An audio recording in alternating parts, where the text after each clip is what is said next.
Hello, my name's Chris, and I've been asked to talk a little bit about my life from my early childhood upwards. So here goes. I was born in Margate in 1966.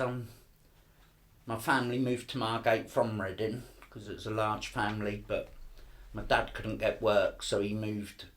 My dad moved back to Reading, and he had a fleet of ice cream vans, and he was an ice cream man. And then we moved to Whitley in Reading, and in them days, in the late 60s, early 70s, there was a thing called the ice cream wars, where ice cream men were stabbing each other, shooting each other over each other's territories and all that. And my dad actually stabbed another ice cream man for going on his route. So when I was a small child, my dad was in prison, and life was quite tough. My mum, lovely woman, but a bit of a nervous wreck in them days, and it was just me and my sister.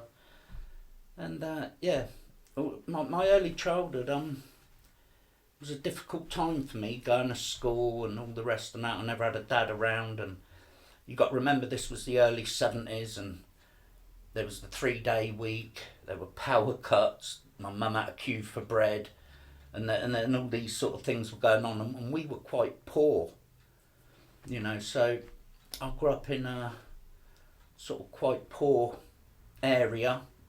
We weren't the only poor people. It was Whitley, a lot of people were poor and that. And then I was quite feral as a child.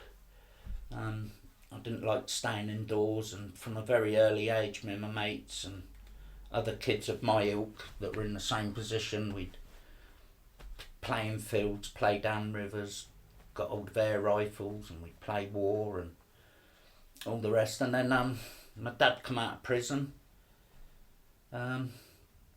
He had a scaffold firm. He was quite a good businessman, I suppose. He had a mobile video library when video first come out, so you could go and get videos to rent. He'd come to your house in a van, and he had taxis. He had all sorts. So he had his fingers in many pies. He was a bit of a lad, the old fella, I suppose.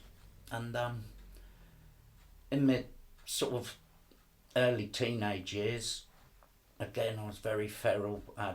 My dad didn't sort of discipline me, and schooling just didn't bother me whatsoever. I tended not to go and just muck about with my friends in town and do whatever. And from the age of about 12, I think it was, 11, 12, 13, I started glue sniffing with my friends over the parks and whatever. And I remember for my 13th birthday getting a bag of cannabis.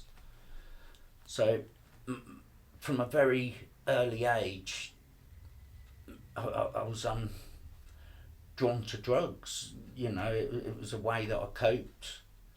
And my home life, my mum and dad, when I look back, I think they did the best they could at the time with what was going on and all the rest of it. And but I just didn't really appreciate it. I was an island, as it were. I was my own person, and I got my pleasures away from the house.